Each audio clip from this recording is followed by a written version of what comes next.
بسم اللہ الرحمن الرحیم۔ اللہم افتح علینا حکمتک وانشر علینا رحمتک یا ذو الجلال والاکرام۔ تو جی ناظرین، الحمدللہ عز وجل العربیۃ للطالبین المستوى الاول ہمارا جاری و ساری ہے، اور آج ہم اس کا سبق نمبر 58 نمبر سبق انشاءاللہ عز وجل پڑھیں گے۔ تو الوحدۃ الرابعہ کا درس الاول ہمارا جاری و ساری ہے، تو صفحہ 222 سے مزید 2 مشقیں آج کے سبق میں شامل کریں گے، تدریب الخامس، اسی طرح تدریب السادس۔ تو 5ویں مشق میں کہتے ہیں حول الکلمات التالیۃ الی الجملۃ الاسمیۃ، کہتے ہیں آنے والے کلمات کو جملہ اسمیہ کی طرف پھیرو۔ تو مطلب یہاں پر جو کلمات ہیں 2 نکرہ کی صورت میں یہاں پر دیے ہوئے نیچے 2 صفحات پر، تو ان کو ہم نے جملہ اسمیہ کی طرف پھیرنا ہے، بنانا ہے۔ تو اب جملہ اسمیہ کے جو قواعد ہیں، قوانین ہیں، اس کی تعریف ہے، وہ ہمارے پیش نظر ہونی چاہیے۔ تو بہتر یہ ہے کہ اس مشق کو کرنے سے پہلے آپ وہ سبق دہرا لیں۔ تو جملہ اسمیہ مبدا خبر پر مشتمل ہوتا ہے۔ تو مبدا معرفہ، ٹھیک ہے، عام طور پر، یا نکرہ مخصوصہ، اور خبر جو عام نکرہ ہوتی ہے۔ تو یہاں پر بھی وہ طریقہ کار ہوگا۔ تو جیسے کہتے ہیں رفع صغیر، رف ان کے معنی وغیرہ پہلے آپ پڑھ چکے ہیں، شیلف کو کہتے ہیں، صغیر چھوٹی، تو یہ دونوں نکرہ ہیں، تو یہاں پر کیا ہو جائے گا، دونوں موصول صفت بن جائیں گے۔ تو اب جب آگے اس کو جملہ اسمیہ میں لے کے آنا ہے، تو ظاہر ہے کہ جو مبدا خبر ہے تو خبر نکرہ ہوتی ہے، تو یہ یہاں پر صغیر و نکرہ پہلے ہی ہے، تو لہٰذا اس کو سیم اسی طرح لے آئیں گے، اور جو رفع ہے تو اس کو الف لام کے ساتھ معرفہ کر دیں گے، تو یہ مبدا خبر بن جائے گا۔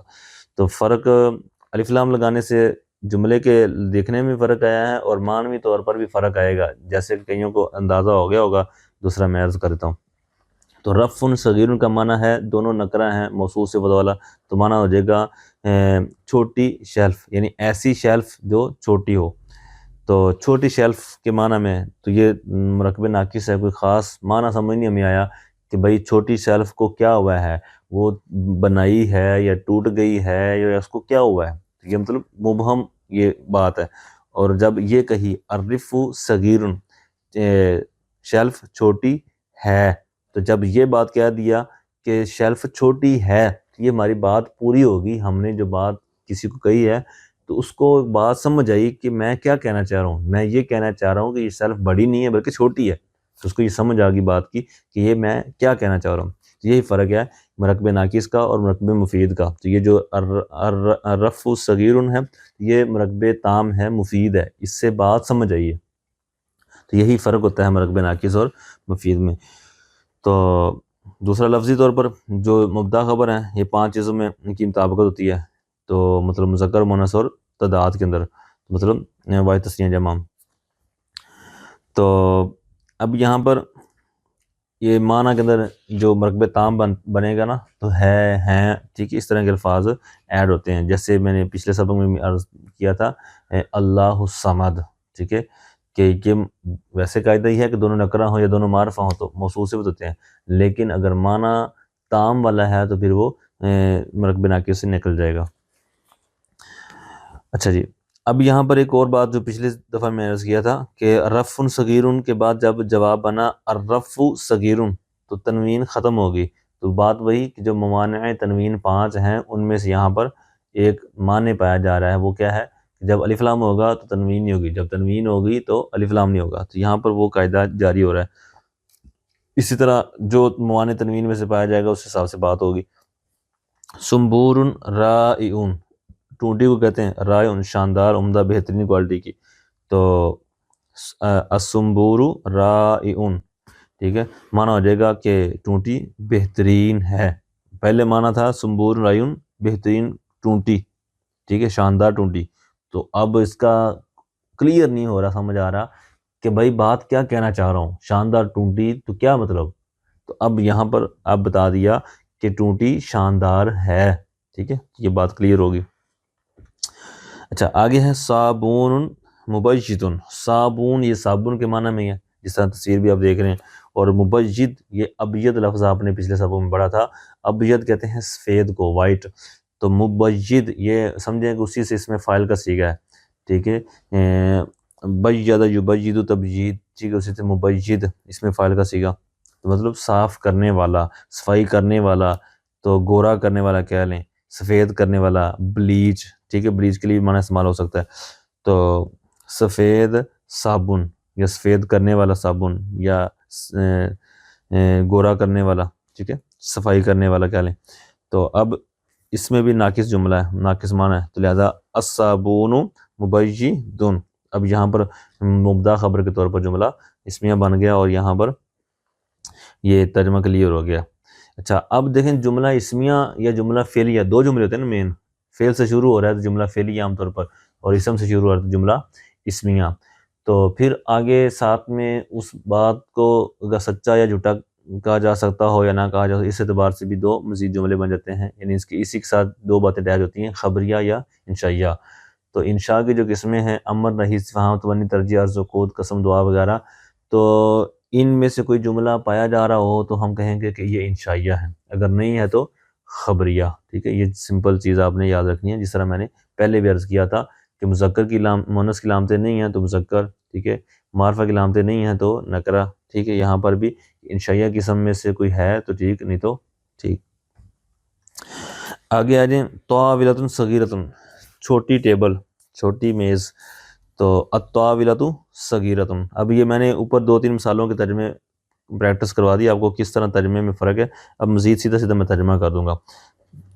الطاولۃ صغیرۃ، ٹیبل چھوٹی ہے، مکوات حدیثۃ، نیو استری، نیو آئرن، نئی استری، تو آگے آ جائے گا المکوات حدیثۃ، استری نئی ہے، نیو ہے۔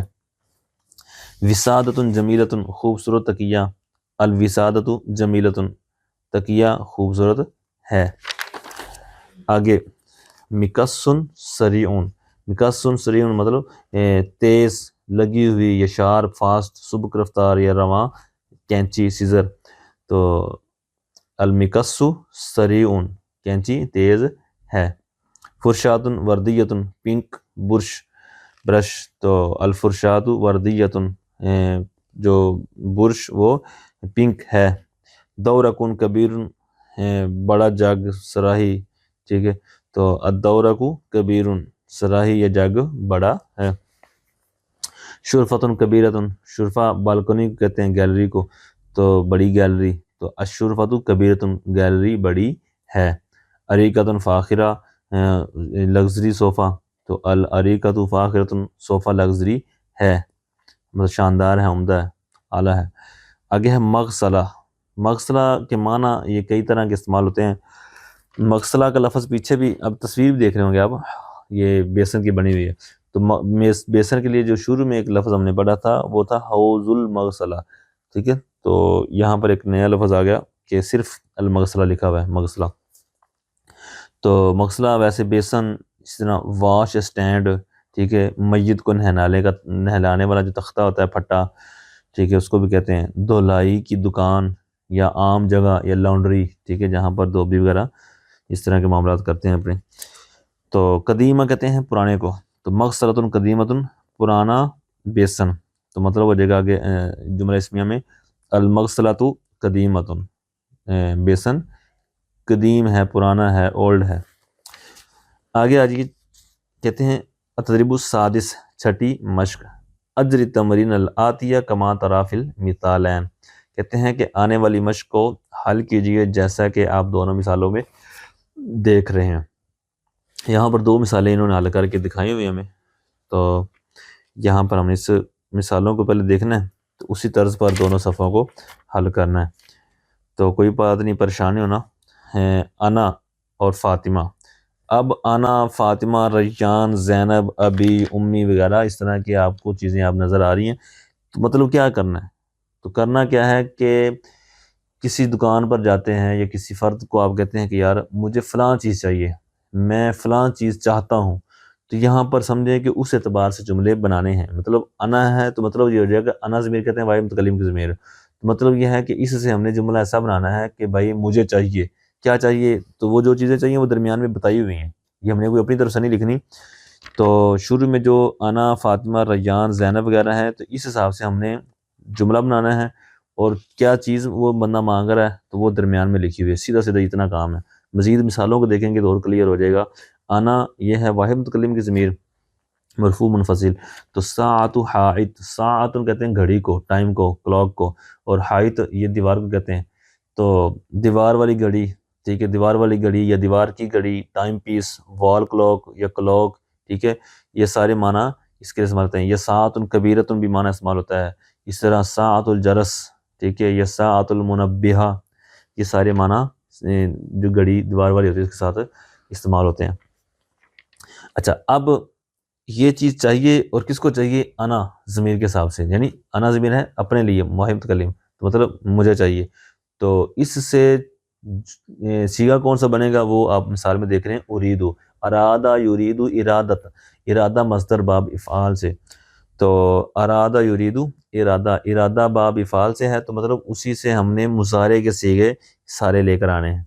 تو وہ جس طرح پھر فاطمہ، ریان، ابی، امی وغیرہ جس کے لیے جو صیغہ بنتا ہوگا، یا آپ نے نحو پڑھی ہے، صرف پڑھی ہے، تو ان چیزوں کو مد نظر رکھتے ہوئے تو یہ سارا ہم نے حل کرنا ہے۔ تو اب انا اور الساعۃ حائط کو استعمال کرنا ہم نے۔ اب یہاں پر یہ بھی ذہن میں رکھیں، ساعۃ حائط، سلۃ المحملات، اس طرح جرس الباب وغیرہ جو الفاظ دیے ہوئے ہیں یہاں پر، یہ مرفوع حالت میں دیے ہوئے ہیں۔ اب جب عبارت میں استعمال ہوں گے تو وہاں پر عامل جیسا پیچھے ہوگا اسی حساب سے وہاں پر اس کا اعراب آئے گا، بدلے گا۔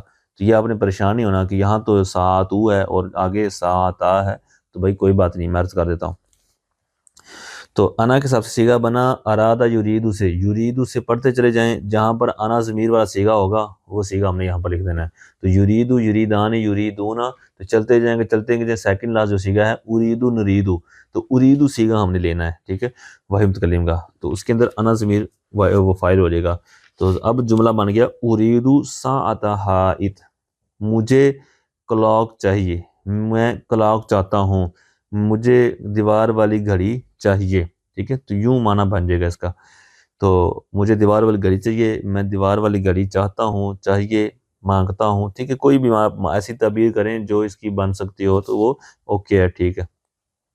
اب اریدو فعل فاعل ہو گیا، اور ساعۃ حائط یہ مضاف لے کر مفعول بھی بن جائے گا، اور اسی طرز پر ساری ترکیب ہوگی، فعل فاعل اور ساتھ میں یہ والی جو درمیان میں الفاظ دیے ہوئے جو چیز چاہیے تو وہ مفعول بھی کے طور پر منصوب ہوگی، ٹھیک ہے۔ تو یہ سارے دونوں صفات کی میں نے ترکیب بھی آپ کے سامنے رکھ دی ہے۔ اچھا جی، اب آگے ہے فاطمہ۔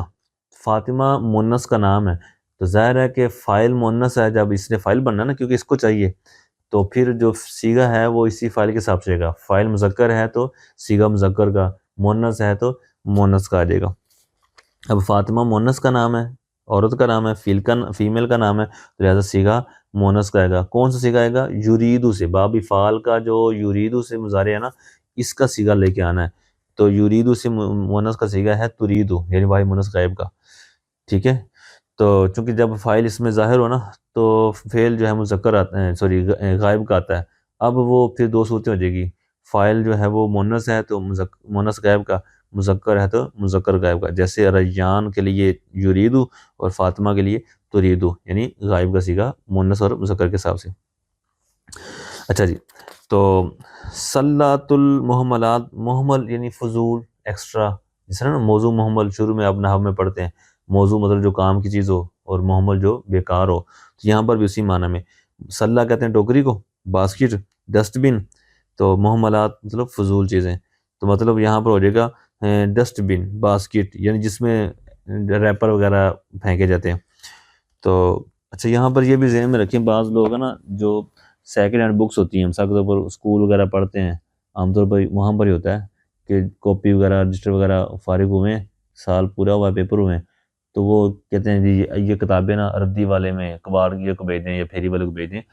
تو ادب کا تقاضا یہ ہے کہ ان چیزوں کو ردی نہ کہا جائے، کیونکہ ردی جو معنی ہے نا یہ بیکار چیزوں کو کہتے ہیں، کوڑا کرکٹ کو، ٹھیک ہے۔ اور کتابوں کو اس طرح، اگرچہ ہمارے یہاں یہ لفظ معروف ہے ان کی فیلڈ میں، پھیری والوں کی یا کباڑ والوں کی، لیکن یہ لفظ بہتر نہیں ہے، ادب والا نہیں ہے، ٹھیک ہے۔ سیکنڈ ہینڈ بکس کہہ لیں یا ویسے، پہلی بات تو یہ کہ بیچنی نہیں چاہیے، نام ہوتے ہیں اس میں ادب والے، کہیں نہ کہیں جو مقدس نام بھی ہیں، لہٰذا ان کو ٹھنڈا کر دیا جائے، ٹھیک ہے، جو کنویں وغیرہ بنے ہوتے ہیں یا دفن کر دیا جائے کسی جگہ پر، بیچنا نہیں چاہیے۔ لیکن ہمارے یہاں اللہ اکبر عورتوں کے بال بیچے جاتے ہیں، پتہ نہیں کیا کیا کیا جاتا ہے، اللہ تعالیٰ محفوظ فرمائے۔ تو ترید فاطمہ سلۃ المحملات، کہتے ہیں فاطمہ کو ڈسٹ بین چاہیے، فاطمہ کو ڈسٹ بین چاہیے، باسکٹ چاہیے۔ آگے ریان کے لیے ہم نے یہ سارا سسٹم لے کر آنا ہے۔ جرس الباب کہتے ہیں ڈور بیل کو، دروازے کی جو بیل ہوتی ہے گھر کے باہر، تو ڈور بیل کو جرس الباب کہتے ہیں، باب کہتے ہیں دروازے کو، جرس کہتے ہیں گھنٹی کو۔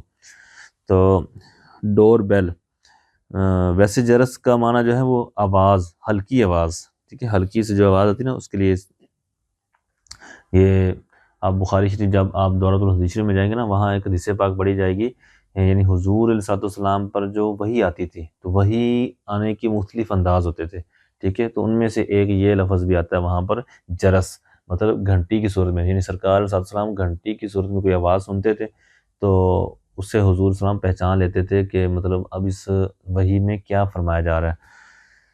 تو جرس کی جمع آتی ہے اجراس، تو اس سے صیغہ بنا دیں گے ہم ریان، یہ مذکر کا نام ہے، تو جب علم ہو، نام ہو تو یہ غائب کے درجے میں ہوتے ہیں، تو لہٰذا یہاں پر مضارع غائب کا صیغہ آئے گا، چونکہ ریان مذکر کا نام ہے تو لہٰذا مذکر غائب کا صیغہ آئے گا۔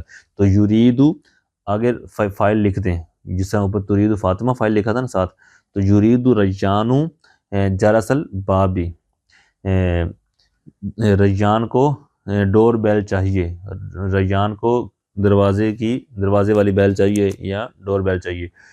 خطرے کی گھنٹی، ٹھیک ہے، اس کے لیے لفظ جرس الخطر، ٹھیک ہے، خا تو را، جرس الخطر، خطرے کی گھنٹی، یہ لفظ اس کے لیے استعمال ہوتا ہے۔ اب ریان کے اوپر تنوین نہیں آئے گی کیونکہ یہ غیر منصرف ہے، علم بھی ہے، الف نون بھی ہے، اس طرح فاطمہ، ٹھیک ہے، مونث بھی ہے اور نام بھی ہے، علم ہے۔ تو عدل، وصف، تانیث، تعریف، عجمہ، جمع، ترکیب، وزن فعل، الف نون زائدہ تان، یہ 9 اسباب ہیں، تو 2 پائے جائیں تو وہ غیر منصرف ہوتا ہے، تو یہاں پر بھی ان دونوں میں 2 پائے جا رہے ہیں، تو لہذا تنوین نہیں آئے گی اور نہ ہی ان کے اوپر جار آئے گا، کسرہ بھی نہیں آتا۔ اچھا آگے زینب اور دش کہتے ہیں شاور کو، فوارہ، ٹھیک ہے، جس سے غسل کرتے وقت سر پر زور سے پانی گرتا ہے، اس کو دش کہتے ہیں، ٹھیک ہے۔ اس کی جو فصیح عربی ہے نا وہ المشن یا السجاج ہے، ٹھیک ہے، تو یہ لغت کے اندر جو میں نے دیکھا، تو یہاں پر زینب کے حساب سے صیغہ آ جائے گا جو اوپر قاعدہ عرض کیا، تو ترید زینب دشن، زینب کو فوارہ چاہیے، شاور چاہیے، تصویر والا جو آپ دیکھ رہے ہیں۔ اچھا آگے ابی، تو ابی میں جو اصل لفظ ہے ابن یعنی باپ، یا ضمیر متکلم یعنی میرا باپ، تو یا ضمیر کو نہیں دیکھنا آپ نے دیکھنا ہے جو اصل چیز ہے، اور یہ ہمیشہ اپنے ذہن میں رکھنا ہے کہ جو اصل ہوتا ہے نا وہ مضاف ہوتا ہے، یعنی مضاف کے حساب سے ہی معاملات ہوتے ہیں، لہٰذا اصل یہاں پر اب ہے، اس طرح نیچے والے میں تو لہٰذا اب اور کے حساب سے صیغہ آئے گا، تو اب مذکر ہے، ابو ہے، تو لہٰذا مذکر کا صیغہ آئے گا، یریدو ابی، میرے والد صاحب کو، میرے والد گرامی کو چاہیے، کیا چاہیے؟ من شافتن، مطلب تولیہ، تو عبارت میں آ جائے گا من شافتن، تو یریدو ابی من شافتن، میرے والد صاحب کو تولیہ چاہیے، من شفا کہتے ہیں ٹاول کو، تولیہ، فوطۃ الوجہ بھی کہتے ہیں عربی میں اس کو، یعنی منہ پونچھنے کا تولیہ، اس کی جمع آتی ہے مناشفو، یعنی اب من شفا صافی رومال، کپڑا جس سے پانی خشک کیا جائے، تو اس کے لیے استعمال ہوتا ہے، تصویر میں آپ دیکھ رہے ہوں گے۔ ماں کے لیے استعمال ہوتا ہے، اگر اس کے اندر مذکر کی مونث کی علامت نہیں ہے لیکن یہ عورتوں کے لیے استعمال ہوتا ہے، تو لہذا مونث، تو صیغہ آئے گا مونث، تریدو امی، میری والدہ کو چاہیے، کیا چاہیے؟ بطانیتن، بطانیہ کہتے ہیں بڑا کمبل کو کہتے ہیں فراش، بلینکٹ، ٹھیک ہے۔ اچھا اوپر میں عرض کر رہا تھا کہ مضاف علیہ میں سے اصل جو ہے وہ مضاف ہوتا ہے، تو لہٰذا اس کے حساب سے معاملات ہوتے ہیں، جس طرح یہاں پر اور اب کے لیے ہم نے یہاں پر چیزیں کی کہ اب کے لیے مذکر کا صیغہ اور کے لیے مونث کا صیغہ، آگے یا ضمیر اپنی جگہ پر باقی ہے۔ اسی طرح اوپر ساعت حائط، تو یہاں پر ساعت مطلب اس کا اعراب مفعول بھی مر رہا ہے، تو آگے مضاف لے ہے، ٹھیک ہے، تو اس کو نہیں چھیڑا، اصل یعنی مفعول بھی جو ہے وہ ساعت ہے، گھڑی ہے، ٹھیک ہے. اسی طرح سلت المحملاتی میں اصل ہے وہ ٹوکری خریدنا چاہتی ہے. اب ٹوکری کون سی ہے؟ وہ باس کی ڈسٹ بن والی. ٹھیک ہے. اچھا جی اسی طرح آگے آ جائیں. اخی اور اختی. اخی کہتے ہیں بھائی کو، اخن ایاز میر متکلم کیا یعنی میرا بھائی. اختی میری بہن، میری ہمشیرہ. برتمان، برتمان یہ مرتبان کو کہتے ہیں، اور اس کے انگلش میں معنی جو ہے وہ جار. ٹھیک ہے، جار یا مرتمان، مرتبان، جس طرح پہلے چار وغیرہ ڈالنے کے لیے ہوتا تھا نا. تو یریدو اخی برتمان، میرے والد بھائی جان کو جار چاہیے، مرتبان. اختی میری ہمشیرہ. مقعد خشبی، مقعد کہتے ہیں بیٹھنے کی جگہ، بینچ، نشست، سیٹ. ٹھیک ہے. خشب کو کہتے ہیں لکڑی کو، تو یا نسبت کی لگی ہوئی یعنی لکڑی والی، مطلب ہو جائے گا ووڈن بینچ یعنی لکڑی والی نشست، لکڑی کا بینچ. تو تریدو اختی مقعدن خشبیًا، میری ہمشیرہ کو لکڑی کا بینچ چاہیے. آگے ہے الفتایات، نوجوان لڑکیاں. مکناستن کہتے ہیں جھاڑو کو، مکانیسو اس کی جمع آتی ہے. تو تریدو الفتایات مکناستن، نوجوان لڑکیوں کو جھاڑو چاہیے. اچھا آگے ہے نحنو. تو نحنو سے ہم نے صیغہ بنانا ہے یریدو سے. تو نحنو ہے جمع متکلم کی ضمیر، تو لہٰذا یریدو سے وہ صیغہ لائیں جو جمع متکلم والا ہو. تو جمع متکلم ضمیر والا اینڈ والا ہے، نریدو نون والا. ستلون کہتے ہیں ڈول کو، ڈول، بالٹی، بکٹ. دلون بھی ڈول، بکٹ، بالٹی. ٹھیک ہے. تو ستل کی جمع آتی ہے استلون، اور دلو کی جمع دلاؤن. ٹھیک ہے. اچھا اصل جو ہے نا شتل لفظ، ستل جو ہے یہ اصل میں شتل تھا، اور شتل جو ہے یہ فارسی کا لفظ ہے. ٹھیک ہے. تو فارسی سے اس کو معرب کیا گیا ہے، تعریب کی گئی ہے، یعنی فارسی سے نقل کر کے یہ اردو میں آیا عربی کے اندر. تو یہ سین کے اوپر یعنی جو نقطے تھے وہ ختم کر دیے گئے، شتل سے ستل. تو یعنی سمجھے کہ یہ ستل جو ہے یہ معرب لفظ ہے، یعنی فارسی سے عربی میں نقل کیا گیا. ٹھیک ہے. جس طرح آپ آگے جا کر خامسہ میں ایک کتاب پڑھیں گے سورہ تفسیر پر، الفوز الکبیر، تو وہ کتاب بھی جو ہے نا اصل میں فارسی میں ہے. تو اس کے ٹائٹل جو گتا ہوتا ہے کتاب کا، اس میں بھی آپ دیکھیں گے کہ یہ وہاں لکھا ہوگا المعرب. اس طرح دیگر جو کتابیں ہوتی ہیں جو کسی اور زبان سے کسی اور زبان میں اس کا ترجمہ کیا گیا ہوتا ہے، تو وہاں پر لکھا ہوتا ہے یہ معرب. ٹھیک ہے. تو یہاں پر یہ معرب لفظ ہے شتل سے ستل. تو کتاب الفوز الکبیر بھی یہ ہمیں عربی کے اندر پڑھائی جاتی ہے، تو ادھر ہے اصل میں فارسی میں. فارسی اب یہ سمجھے ناپید ہوتی جا رہی ہے، بہت حد تک کم ہو گئی ہے، لیکن مزید یہ آئندہ یہ نہیں، کیونکہ اب بکس وغیرہ اردو میں یا عربی کے اندر چھپ چکی ہیں اور چھپتی جا رہی ہیں. تو آگے آجے نریدو، اس کا ترجمہ عبارت کر لیں، نریدو ستلن یا نریدو دلون. تو نریدو کے اندر سے ضمیر نکل آئے گی نحنو فاعل والی، تو ستلن دلون معنی بن جائے گا اس طرح کہ ہمیں ڈول چاہیے، بکٹ چاہیے، بالٹی چاہیے. آگے انتا ضمیر وہ مذکر حاضر کیا ہے، اور میم صاحتن، میم صاح کہتے ہیں یہ صافی کو، صافی، وائپر، ڈسٹر، پائدان. مطلب گھر میں یا کسی روم میں یا آفس میں داخل ہونے سے پہلے یہ ہوتے ہیں نا پائدان رکھے ہوتے ہیں، تو بندہ اس کے اوپر پاؤں صاف کرتا ہے. تو یہاں پر بھی اسی معنی میں، تو یہ اس کے لیے میم صاح لفظ استعمال ہو جائے گا. اس کے لیے مصفات بھی لفظ آتا ہے، میم صاد فا الف گول تا، مصفات. اس طرح مصطفیٰ، تو اسی سے مصفا، مطلب یہ بھی صاف کرنے والا آلہ. اچھا جی اس کی جمع آتی ہے مماسحو، میم صاحت ان کی. تو تریدو آ جائے گا انتا کے حساب سے، تریدو میم صاحتن، آپ کو صافی چاہیے، آپ وائپر چاہتے ہیں، ڈسٹر چاہتے ہیں، پائدان چاہتے ہیں. آگے انتی ہے، تو انتی تریدین آئے گا سیگا، تریدین مکناستن کہربائیتن. مکناسا یہ اوپر بھی معنی پڑا جھاڑو، اور کہربائیہ یہ الیکٹرک کو کہتے ہیں، کہربا تو یا نسبت کیا گئی، مطلب الیکٹرک والی یعنی بجلی والی. تو مراد ہو جائے گا جو ایسا مطلب جھاڑو ہو جو بجلی پہ چلتا ہے، لائٹ پر. تو وہ آپ تصویر میں دیکھ رہے ہیں ویکیوم کلینر، یعنی جو جس طرح مساجد میں آپ دیکھتے ہوں گے صفوں سے دھاگے وغیرہ یا اس طرح ڈسٹ وغیرہ نوچ اکٹھی کرنے کے لیے، کھینچنے کے لیے نا، یہ ویکیوم کلینر استعمال ہوتے ہیں. تو یہ جتنے اعلیٰ ہوتے ہیں اتنے زیادہ مفید ہوتے ہیں. تو یہ پھر یہ مٹی وغیرہ یا جو تن کے داغے وغیرہ نا یہ چوس لیتا ہے، کھینچ لیتا ہے اپنے اندر.